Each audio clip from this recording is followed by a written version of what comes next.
역대상 27장 말씀은 다윗 왕이 세운 그 나라의 행정과 군사 조직 그리고 왕실을 섬기는 이들의 명단들을 쭉 기록하고 있습니다.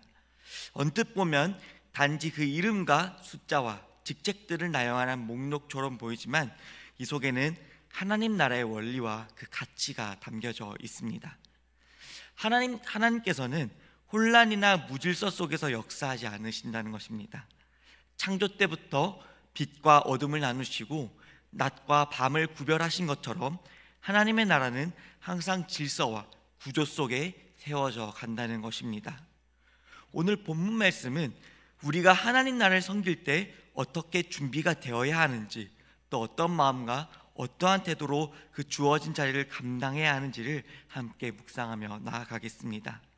먼저 하나님 나라는 각자의 자리에서 충성하는 사람들로 이루어진다는 것입니다. 먼저 역대상 27장 1절에서 15절까지의 말씀은 이스라엘 군대 조직에 대해 매우 상세히 기록하고 있습니다. 12달 1년 동안 매달 24,000명씩 편성된 정규 군대가 교대로 왕을 섬겼고, 이 군대는 단지 전쟁을 대비한 것이 아니라 국가의 질서와 왕권을 지키는 중요한 사명을 맡았던 것입니다.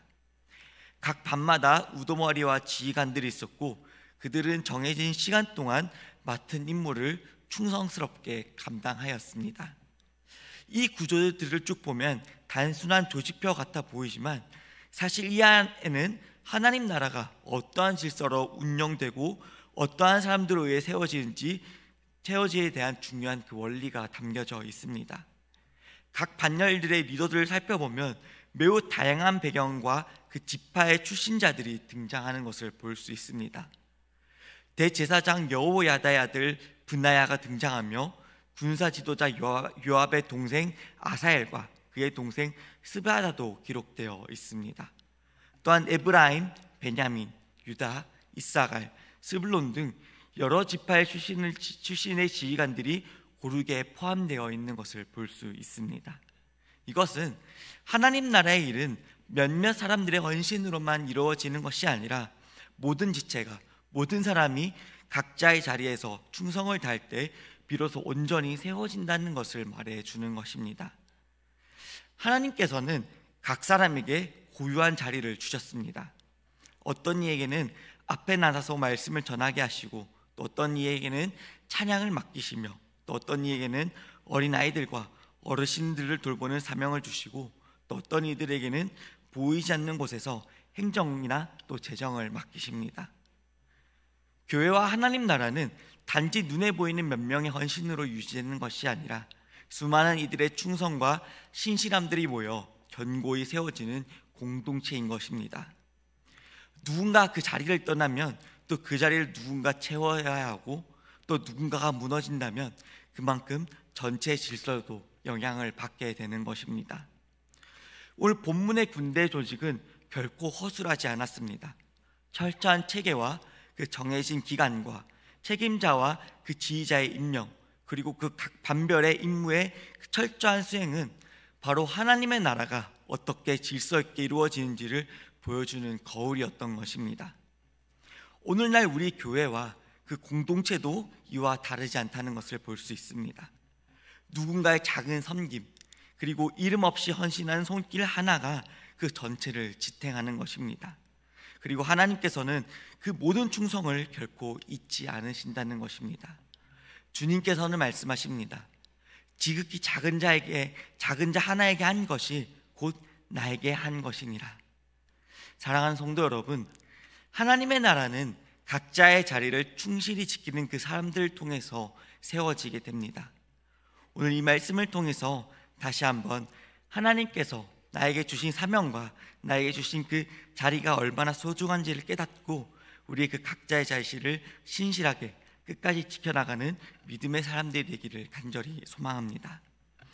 두 번째는 하나님 나라의 공동체는 전체의 책임으로 세워진다는 것입니다. 본문의 두 번째 단락에서는 이스라엘 각 지파를 관할하는 지휘관들의 명단으로 기록되어 있습니다. 16절부터 22절까지의 말씀은 12지파를 대표하는 지도자들의 이름이 등장하고, 이들은 단지 명예직이 아니라 그 지파를 돌보며 공동체 질서를 세우는 실제적인 책임자들이었다는 것을 볼 수 있습니다. 하나님 나라는 소수의 열정으로 유지되는 것이 아니라 공동체 전체의 책임과 헌신으로 세워지는 것입니다. 각 지파마다 맡은 역할들이 있었고 모든 구성원들이 함께 질서를 세우고 하나님의 뜻에 따른 일에 동참할 때 그 비로소 공동체가 건강하게 유지될 수 있었습니다. 어느 한 지파도 소외되지 않았고 모두가 하나님 나라의 일원으로 동등한 책임을 부여받아 그 임무를 수행했다는 것입니다. 23절 말씀과 24절의 말씀을 다시 한번 우리 함께 읽겠습니다. 이스라엘 사람 20세 이하의 수요는 다윗이 조사하지 아니하였으니 이는 여호와께서 전에 말씀하시기를 이스라엘 사람을 하늘의 별같이 많게 하리라 하셨습니다. 수리아의 아들 요압이 조사하기를 시작하고 끝내지도 못해서 그 수요를 다윗 왕의 역대지략에 기록하지 아니하였더라. 아멘. 우리가 이 말씀에서 특히 주목할 점은 23절과 24절의 그 말씀 속에 다윗의 또 다른 모습이 기록되어 있다는 것입니다. 23절에서 다윗은 이스라엘의 수요를 조사하지 않겠다라고 말합니다. 이는 과거 역대상 21장의 인구조사 사건 이후 그가 다시 회개의 자리로 돌아온 후에 그 믿음의 고백인 것입니다. 그는 이제 하나님의 약속, 곧 이스라엘을 하늘의 별과 같이 많게 하겠다라는 그 하나님의 언약을 신뢰하며 사람의 수가 아닌 하나님의 말씀을 의지하는 왕으로 다시금 서게 됩니다. 24절에서는 수르야의 아들 요압이 인구조사를 시작했지만 끝내지 못했음을 전합니다. 이것은 요압의 개인의 실패라기보다 다윗의 잘못된 명령으로 시작된 일이었고 하나님께서 그 일로 인해 진노하셨기 때문에 중단된 결과였습니다. 결국 이 인구조사는 왕의 기록에 포함되지 않았고 이는 하나님께 불순종한 일에 대한 하나님의 단호한 반응이자 이후 다윗이 더욱더 하나님을 신뢰하게 되는 계기가 된 사건이었습니다. 이 말씀은 오늘날 우리에게도 중요한 사실을 다시 한번 상기시켜 줍니다. 하나님의 공동체는 누군가의 뜻대로, 개인의 뜻대로 움직이는 조직이 아니라 모두가 각자의 자리에서 책임을 다하며 함께 세워가는 영적인 몸이라는 것입니다. 그리고 그 질서는 인간의 계산이나 그 수요보다 하나님의 약속과 말씀에 대한 신뢰 위에 세워질 때 흔들리지 않게 된다는 것입니다. 그러므로 우리 또한 교회 안에서 각자에게 맡겨진 지체로서 작은 자리일지라도 각자의 자리에서 그 사명을 충실히 감당하며 공동체 전체 유익을 위해 하나님을 의지하는 그 순종의 삶을 살아야 된다는 것입니다. 마지막으로 세 번째는 하나님의 나라는 보이지 않는 곳의 섬김으로 유지된다는 것입니다. 본문의 마지막 부분은 우리가 쉽게 지나칠 수 있는 이름들과 직책들로 가득 차 있습니다. 25절부터 31절까지의 말씀은 다윗 왕국의 실질적인 행정과 재정, 농산, 축산, 포도원, 기름창고, 감람나무와 뽕나무, 심지어 낙타와 낙이 양떼에 이르기까지 각각의 분야에 담당한 사람들의 명단을 상세히 기록하고 있습니다. 이들은 왕 앞에서 정치적으로나 눈에 띄는 인물이거나 전쟁터의 영웅은 아니었습니다. 성전에서 예배를 인도하는 제사장도 아니었으며 예언의 말씀을 선포하는 선지자들도 아니었습니다. 그들은 들에서, 창고에서, 밭에서 가축을 돌보며 묵묵히 자신의 자리에서 책임을 다하던 사람들이었습니다. 그러나 하나님께서는 이들의 이름들 하나하나를 기록하게 하셨습니다. 그것은 단순한 행정 문서의 기록이 아니었습니다. 하나님 나라의 모든 일을 누가 어떠한 마음으로 감당했는지 기억하시겠다라는 그 의지의 표현이었던 것입니다.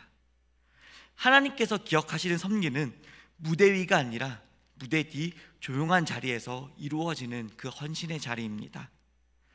32절부터 34절까지의 말씀은 모사와 서기관, 왕예벗, 왕자들의 섬기는 그 자들의 이름까지 이어지게 됩니다. 이들 역시 외적으로 화려하지 않는 자리였지만 왕국의 정책을 함께 세우고 조율하며 왕과 가까이에서 그 뜻을 실행하는 데 중요한 역할들을 했던 사람들이었습니다. 이들의 섬김 없이는 왕국의 질서가 유지될 수 없었고 백성들에 향한 정의로운 통치도 어려웠을 것입니다. 오늘날의 교회도 이와 같습니다. 예배를 인도하는 목회자, 찬양을 부르는 찬양대 외에도 조용히 교회를 청소하는 그 손길과 헌금함을 정리하는 손길과 아이들을 돌보는 손길과 또 어르신들 섬기는 손길과 음향을 방송을 맡는 손길과 새신자를 환영하고 격려하는 손길들이 있습니다. 또한 제일 중요한 손길은 매일 매 순간마다 교회를 위해서, 교회 안에 있는 환우들을 위해서 함께 기도하는 그 손길들이 있다라는 것입니다. 이 모든 보이지 않는 그 자리에서, 각자의 자리에서 그 헌신들이 모여서 그 하나님의 교회가 세워지게 되는 것이며 그 예배가 온전히 드려지게 되는 것입니다. 세상 사람들은 큰 일과 큰 사건들만 주목합니다. 하지만 하나님께서는 그 작은 섬김도, 보이지 않는 그 섬김의 자리도 소중히 여기신다라는 것입니다. 예수님께서는 작은 자 하나에게 냉수 한 그릇을 대접한 것도 결코 잊지 않으신다라고 말씀하셨습니다. 그러므로 우리가 각자의 자리에서 감당하는 그 모든 섬김은 결코 헛되지 않다라는 것입니다. 하나님 나라의 견고함은 이러한 눈에 보이지 않는 충성들로 유지되는 것입니다. 주님께서는 오늘 그 섬김을 기억하시며 기뻐하신다라는 것입니다. 사랑하는 법방교회 성도 여러분, 역대상 27장의 긴 명단들을 따라가다 보면 처음엔 그저 지나칠 법한 이름들과 숫자들이 계속 반복되며 나옵니다. 그러나 그 안에는 하나님 나라를 세우는 놀라운 질서와 그 깊은 감동들이 숨겨져 있습니다. 한 사람 한 사람들이 각자의 자리를 지켰습니다. 군대의 반열과 각 지파의 리더들, 농사꾼, 포도원 지기, 짐승들을 돌보는 이들까지 보이는 자리든 보이지 않는 자리든 그들의 충성은 하나님 앞에 이름으로 기록되었습니다. 하나님 나라는 이처럼 빛나는 무대의 중심이 아니라 조용히 그 무대를 지탱하는 수많은 믿음의 사람들로 세워지는 것입니다. 그렇다면 오늘 우리의 이름은 어디에 남을까요? 사람들의 기억 속이 아닌 하나님의 책에 남는 인생이 되기를 간절히 소망합니다. 오늘 나에게 주어진 자리가 비록 평범해 보여도 그곳에서 하나님 나라의 한 벽돌이 되어 묵묵히 세워져 간다면 그보다 더 영광스러운 사명은 없을 것입니다. 지금 우리가 서 있는 그 자리가 바로 하나님이 세우신 거룩한 자리이며 그곳에서 충성할 때 하나님께서는 그 이름 한 명 한 명을 기억하실 것입니다. 오늘 하루도 우리가 그 믿음으로 살아가기를 소망합니다. 정말 하나님 나라를 함께 세워가는 동력자된 그 기쁨의 감격으로 묵묵히 그러나 힘있게 한 걸음을 걸어 나아가는 우리 법환교회가 되기를 간절히 소망합니다. 함께 기도하시겠습니다. 사랑과 은혜가 충만하신 하나님 아버지, 이 아침 역대상 27장 말씀을 통해 하나님의 나라가 어떻게 세워지고 또 어떻게 유지되는지 다시 한번 깊이 깨닫게 하심에 감사드립니다. 하나님, 하나님의 나라는 왕 앞에서 보이는 그 몇몇의 사람들로 이루어지는 것이 아니라 보이지 않는 자리에서 묵묵히 충성한 수많은 이들의 헌신으로 세워진 것임을 깨닫습니다. 포도원을 돌보는 자들, 양떼를 돌보는 자들, 기름을 관리하는 자들, 군대를 조직하는 자들, 이름도 낯선 수많은 이들의 삶이 하나님의 기록에 남았음을 보며 우리의 삶 동안 하나님 앞에 소중한 예배로 올려지길 간절히 소망합니다. 주님, 오늘 우리들의 이름도 정말 그 하나님의 책에 충성된 자로 기록되게 하여 주시옵소서. 사람들에게 보이기 위함이 아니라 정말 하나님께 드려지는 정직한 수고와 조용한 기도와 한 걸음의 순종이 하늘의 성급이 되게 하여 주시옵소서. 주님, 우리 교회 공동체가 정말 각자의 자리를 소중히 여기며 세워지는 믿음의 집이 되게 하여 주시옵소서. 우리의 일터와 가정과 그 사역 가운데서도 하나님의 나라를 세우는 충성된 일꾼으로 살아갈 수 있도록 인도하여 주시옵소서. 주님, 오늘 하루도 내가 선 그곳에서 하나님 나라를 세워가는 기쁨과 사명으로 충만케 하여 주시옵소서. 정말 언제나 주님의 영광만을 바라보며 묵묵히 달려가는 저희 모두가 될 수 있도록 인도하여 주시옵소서. 사랑하는 우리 주 예수 그리스도 이름으로 간절히 기도드립니다. 아멘.